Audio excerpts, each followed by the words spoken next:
My name is Allison Mitchell. I'm the children's librarian at the West Branch Library, and we're delighted to be here today celebrating the renovations, which will expand and enhance the services and programs we can offer at the West Branch Library. This is super exciting for the community. This will allow the West Branch Library to be a place where every resident of Somerville can come and spend time and obtain services and have different experiences and different programming, and we just think it's going to be a great thing for the city.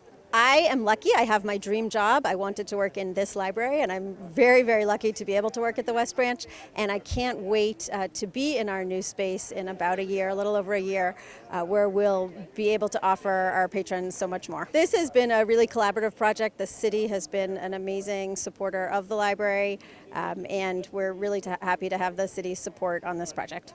My name's Alan Bingham. I'm the chair of the Somerville Historic Preservation Commission, and we're here today for the groundbreaking for the restoration and renovation of the West Branch Library. This beautiful building was built in 1909 and has stood here ever since, but it's been desperately in need of some restoration and repairs. And what's happened now is that we're here for the groundbreaking. The demolition is just about complete.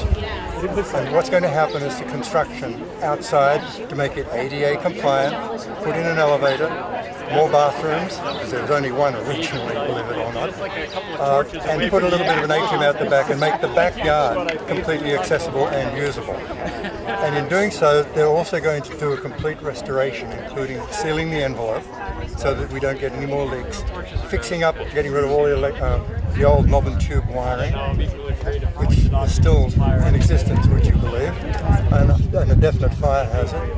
So new plumbing, new heating, all new infrastructure going in. So hopefully in 18 months' time we'll be back for a ribbon cutting and the opening of the West Branch Library. Good morning. We're gonna break ground on the West Branch Library. Let's have a big celebratory applause. Yeah. On behalf of my colleagues on the City Council, who are here next to me, Lance Davis from Ward 6, Willem Barr, who's Councilor at Large, Councilor Rossetti, who's at large, and Councilor Mark Needigan from Ward 5. And we want to welcome you to this historic day as, again, we break ground on the West Branch Library renovations, long overdue. We're really lucky to be home here in Somerville to many historic sites and buildings, including the West Branch. Now, not everyone knows this, maybe you do, but the West Branch Library, which was built 110 years ago in 1909, is one of fewer than 2,000 U.S. Carnegie libraries, which were built from funding from a businessman and philanthropist, Andrew Carnegie. Now, this building is not just a shining example of neoclassical style popular in the early 20th century. Like other Carnegie libraries, it was designed as a cathedral of knowledge. Carnegie libraries were purposely designed to exalt learning and the stairs leading into them, and often the grand staircases inside were designed to signal the library patrons that were entering a sacred space. So the unique architecture and the importance of its purpose is why the West Branch is listed on the National Register of Historic Places. And while a lot has changed, as we know in Davis and Somerville over the past 110 years, the West Branch Library has remained a truly civic landmark in the neighborhood and in the community. But while the facade has remained the same, activities in the library and how patrons use it and our society's commitment to serve all has changed and evolved over the years. We know that all too well. Public libraries, though, provide a crucial service, access to information. When the West Branch was built, that meant borrowing books, reading periodicals, and combining through reference materials. Today, patrons can now access information through all types of media. Many come from activities like book discussion groups, English classes, craft nights, and to check out non-traditional items like musical instruments. Our library staff has done an amazing job. I want to give a big shout out to Kathy Panzanini and the entire library. An amazing job making sure the library's collection and programming reflects the needs of our residents. But let's be honest, the building hasn't kept up, and the very staircases that lend the library its grandeur prevent some from accessing all the library has to offer. We want to be a community that serves everyone. And that's why renovating the West Branch Library is really so critical. New heating and cooling systems will make it much more comfortable to visit the library. Community space, which people strongly advocated for, will be available for meetings and events. And most importantly, when work is complete, the West Branch Library will meet accessibility standards, allowing all our residents to fully enjoy the resources and programming offered here. Thank you. Now, it's not a super large building, it's not small, and this is no small job. And many people have really been instrumental in getting us here. So first, I want to give a big thank you and shout out to the entire City Council for supporting the financing for this project, and especially to your Ward 6 City Councilor, Lance Davis, for supporting and championing these renovations. It would not have happened without his leadership. And I want to thank him for contributing so thoughtfully to community conversations about our priorities for the upgrades. But I also, once again, want to thank our Library Director, Kathy Panagini, and her staff, and acknowledge their hard work and creativity through this process. Closing down and packing up the West Branch was no small feat. But on top of that, library staff... Allison! Thank you, Allison. So let me tell you what the library staff did on top of that. On top of that, the library staff have opened a temporary mini-library at the Tab, so there are still library services on the west side of the city. In renovating the West Branch, we did have a tricky challenge, really to come up with a design that both preserves the building's historic character and meets the modern needs of our library patrons. But I think you'd agree we've landed on a design that masterfully does both. So I want to thank the architects from Design Lab, the many residents who worked so hard over the past few years to help shape the new West Branch, our capital projects team, including Rich Raish, the acting director of capital projects, and Rob Casano, the project manager, and Debbie Matrano, and others, all the way here. Thank you very much. But last, and certainly not least, I want to thank the Community Preservation Committee for recognizing the importance of this project and funding part of the work through the CPA.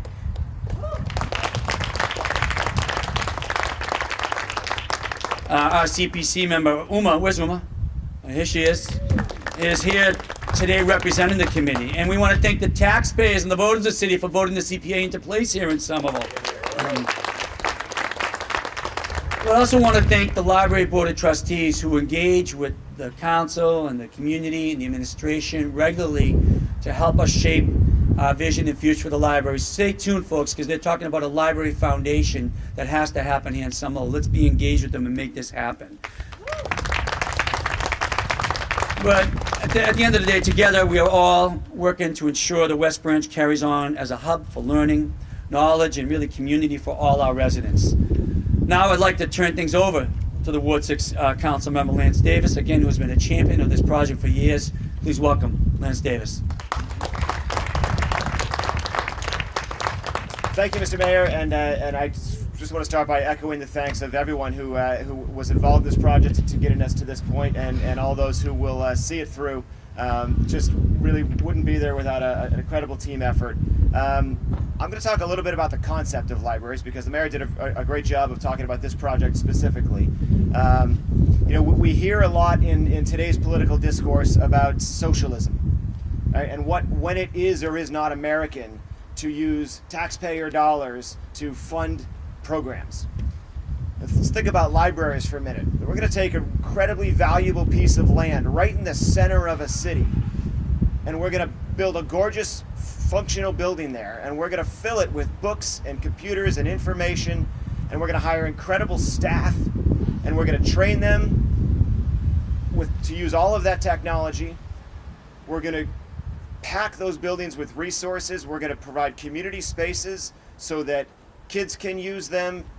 Community groups can come in and share information. We're going to have children's programs so that children can be exposed to reading, to new ideas, to new cultures, to new people within their own community. We're going to do all that for free.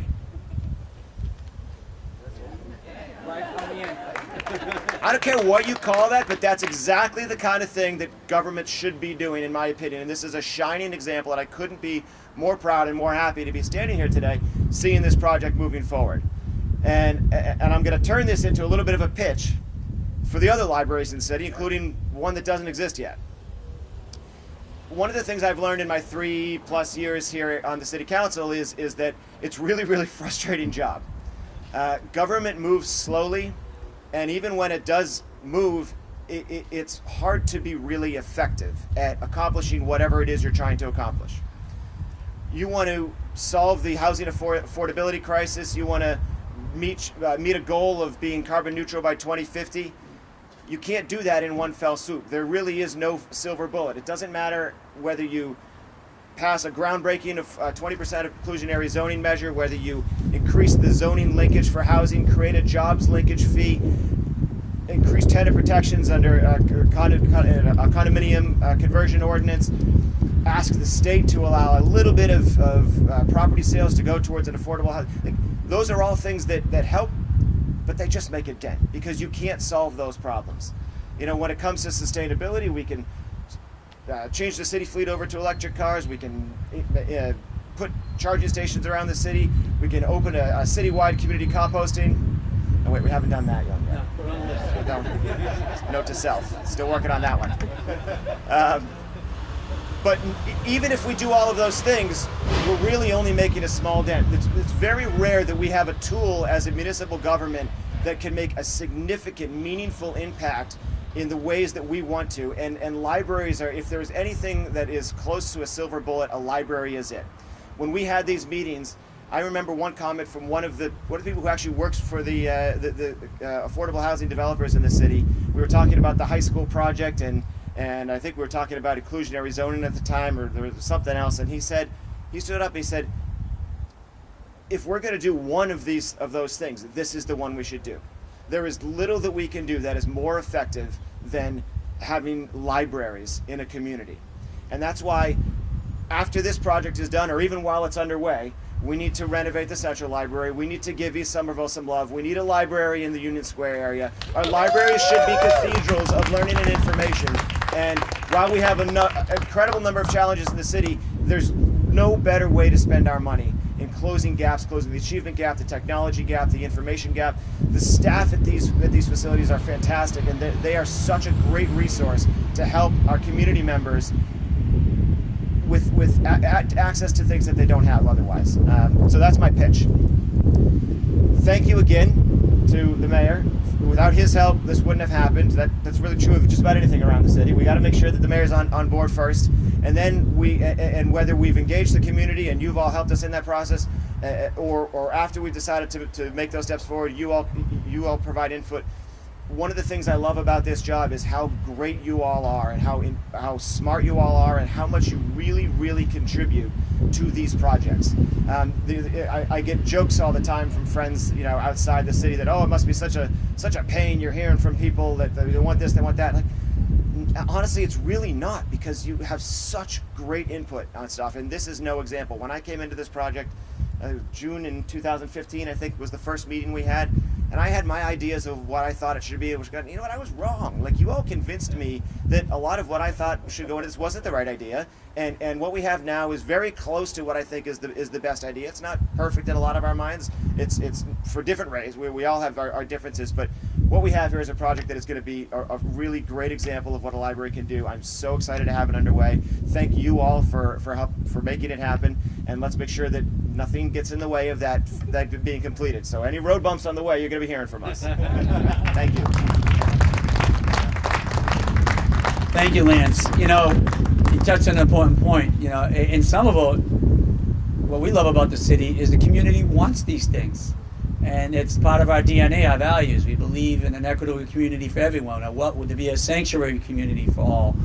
So we believe in the things that Lance just spoke of, providing housing, that everyone should be covered by health care, and an environment that will be here for clean and endearing for all our children as they grow older, and the services that we should be providing to everyone in education and public safety and libraries. If that makes me a socialist, then count us as the most socialist community in the United States. So, and I'm glad, and I got to tell you, these projects, it's not a question of getting support. We have a city council to support these projects, undoubtedly. They do their job, what they're supposed to do, and want to know how we're going to pay for it and how it lines up with our other priorities. That's what's special about Somerville. We want to get these things done. I'd rather be here in a community that does not want to provide the housing, the libraries, wants to cut education and other funding. That's what makes us a really unique place. I do want to welcome, I'm sure the entire library staff is looking forward to this, but your champion within the library staff, heading up the libraries, library director, to say a few words, Kathy Panagini.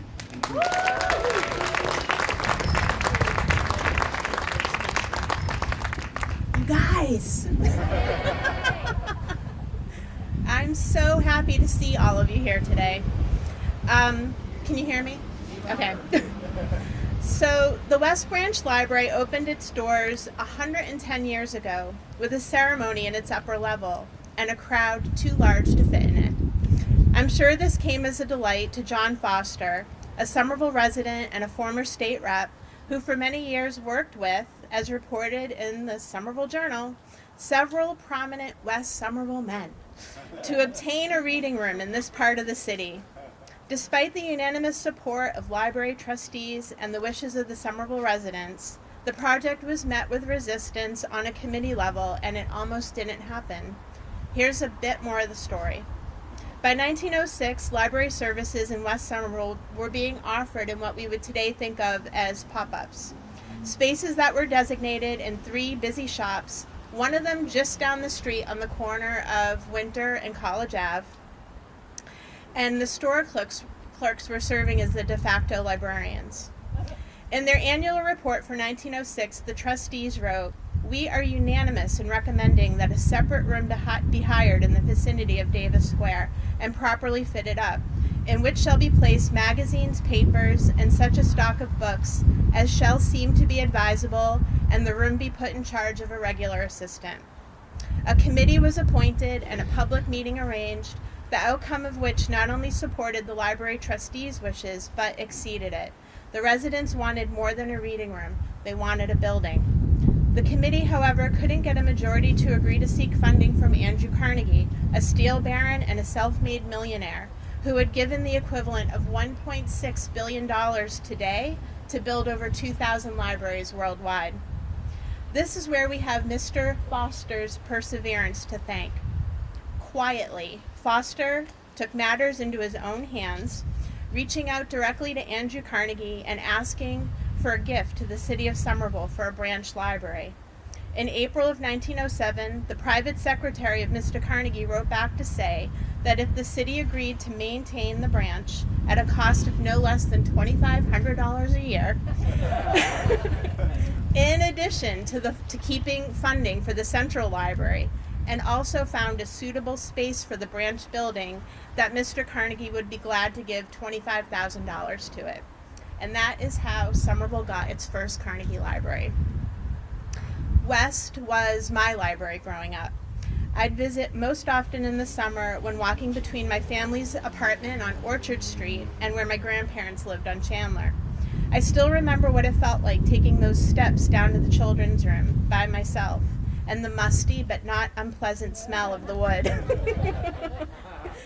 There are library staff with us this morning filled with amazing stories about their years here, and I'm going to say their names, and I hope that you will wave. Rita,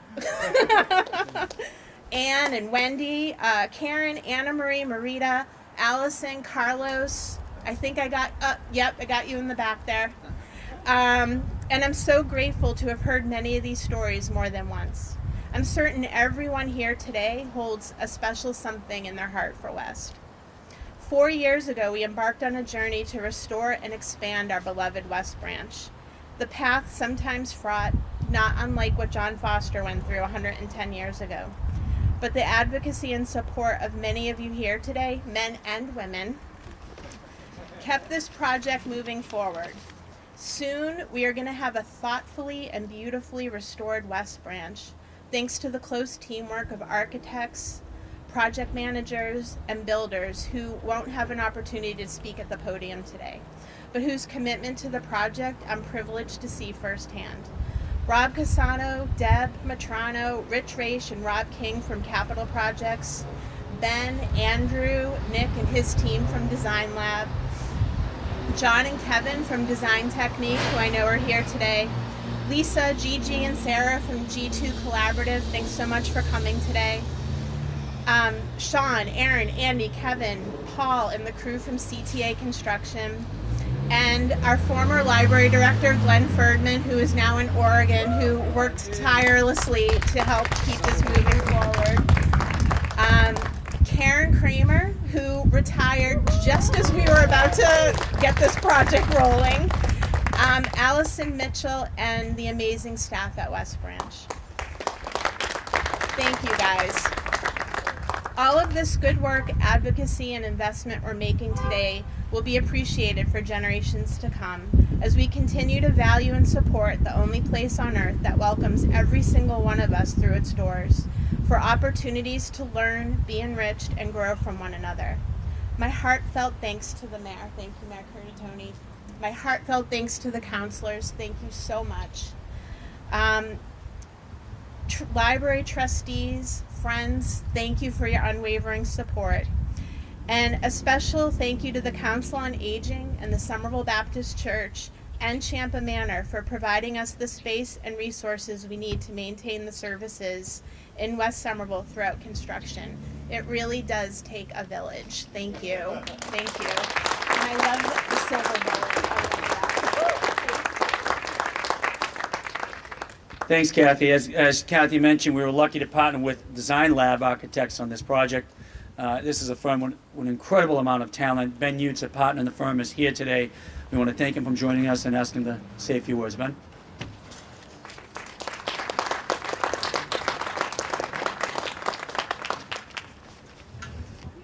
Well, good morning, everyone. This certainly is a very exciting day. I'd like to thank Mayor Curtatone and the City of Somerville officials for providing me the opportunity to say a few words this morning.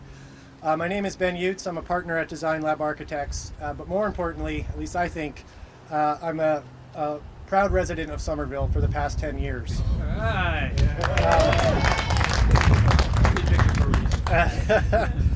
Design Lab Architects works predominantly on projects in the cultural arts, and we've been fortunate enough to be involved as the architects for this project for the past several years. Believe it or not, as everyone here has mentioned, this project began nearly 5 years ago. I often like to make the joke that when the project started, my wife and I were thought of having children. It was hardly a thought of ours at the time. And now, 4.5, 5 years later, we're the proud parents of 2. My wife and our youngest, who is just 3 weeks old, is at the edge of the crowd on the sidewalk here. I'm very proud to be part of this visionary project as an architect, but I'm just as proud, if not more so, as a resident of Somerville and also as a parent. One of Design Lab's fundamental beliefs as architects is that the best ideas and ultimately the best projects come from a variety of sources. And this project is no doubt a perfect example of that, as we've been talking about this morning. Throughout the design process, we've had engaged community members, aldermen, and members of Friends of the Library, a wonderful and thoughtful group of trustees and library director, and many, many librarians along the way, including Karen, who has been a wonderful partner in this endeavor.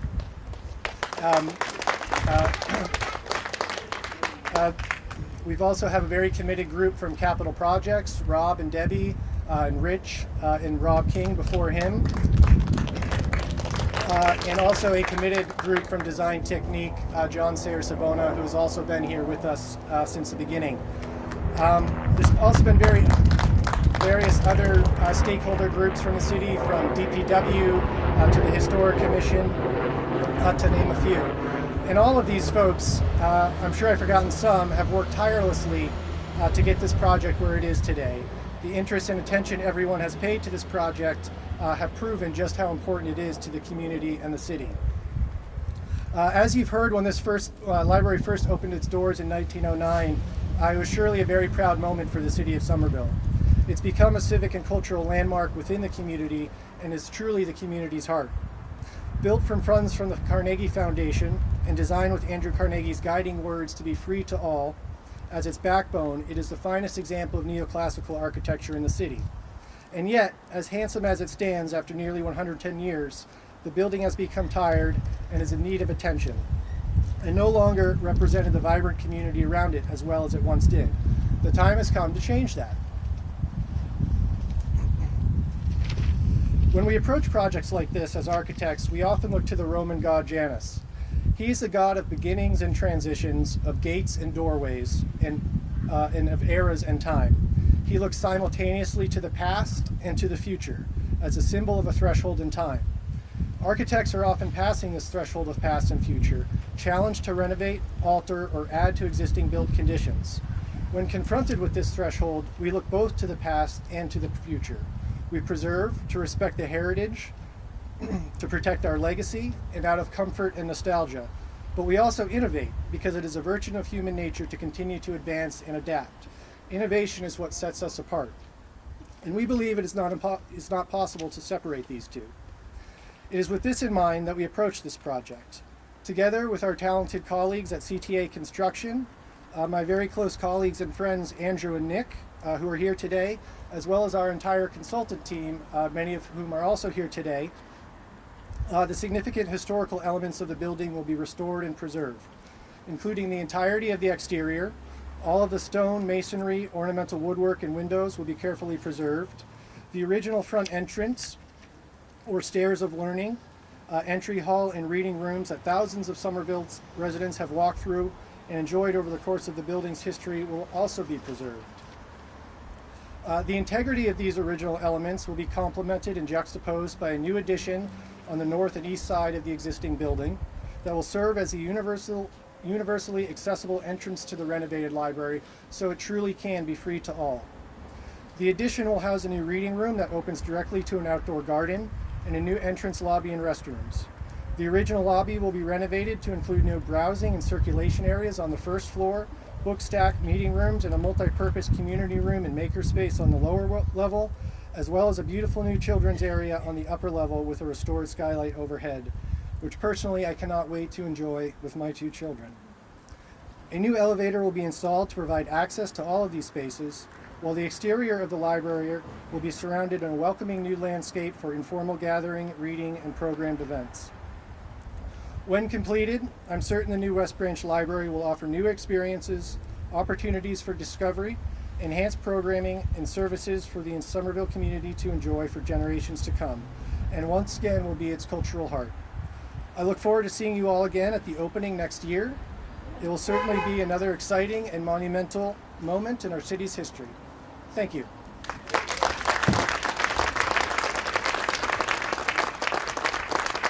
Thank you. Okay, let's do the official ceremonial groundbreaking. We're going to invite as many people up as possible. We'll be able to do it in a few different waves. Once again, on behalf of the council, Kathy and the library staff, myself, I want to thank all of you involved for your advocacy, your activism, and being engaged to create what will be a fantastic project for the community. Thank you very much, and we can't wait till it's open.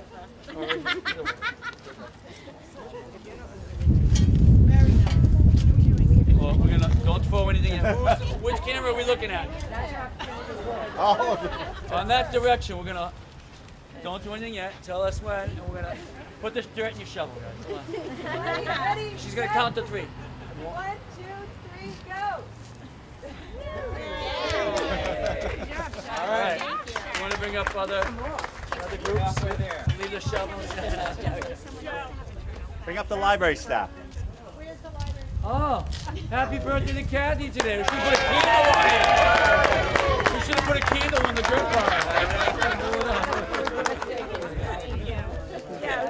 Folks, come on up. We'll take some more photos. Come on. Yeah. We do all the libraries. I would love to. All library staff, trustees, let's go. CPA, CPC folks. You guys all. You want me to hold those? Kathy, do it. Can you take your picture? Okay. Go, squeeze in. Lance and I will get on the side. Go ahead, I'll get out of your way. I'll get on the side.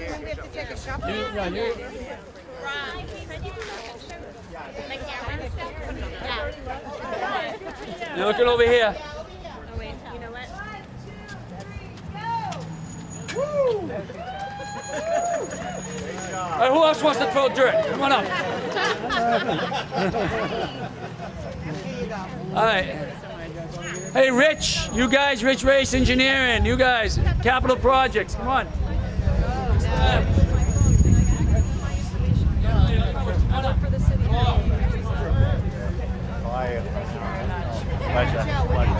Gabby, everyone, and anybody else in this. Alan, jump in a photo. Oh, you can photo bomb one. Let's go. Someone else to use your camera. Who else is missing? Hold on. Someone else is up. Eddie Nuzzo. Let's go. Stop it. Come on. Yeah, Jess. Jess, come on. Jessica.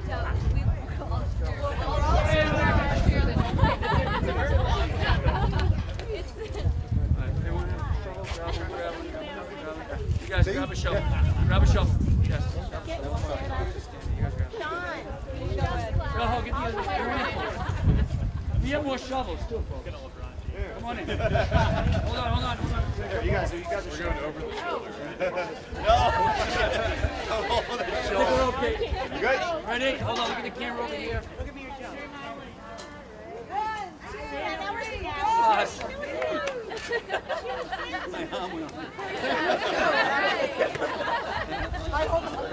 Us.